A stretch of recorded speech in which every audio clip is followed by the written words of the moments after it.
মরক্কোতে একটি সেমিনারে যাওয়ার সময় এয়ারপোর্টে আসিফ মাহমুদের ব্যাগে গুলি ভর্তি একটি ম্যাগাজিন পাওয়া যায়। এ ঘটনার ভিডিও প্রকাশ করেন অনুসন্ধানী সাংবাদিক জুলকার শায়ের।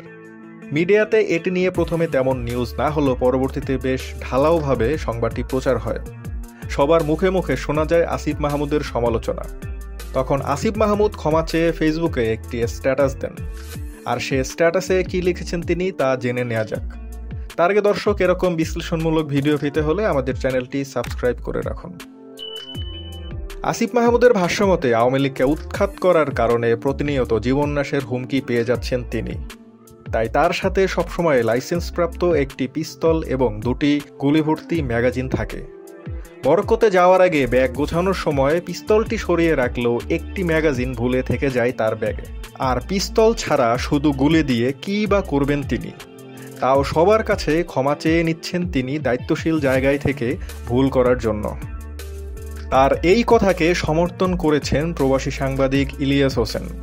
তিনি বলেন, হাসিনাকে বাস দিয়ে দেশ ছাড়া করার পরে আওয়ামী লীগ নেতাদের কাছ থেকে বাঁচতে হলে জুলাই যোদ্ধাদের তো সাথে কামান রাখা উচিত। আসলে জুলাই যোদ্ধাদের নিজেদের নিরাপত্তার কারণে এরকম প্রস্তুতি নেওয়াটা অনেকটাই স্বাভাবিক।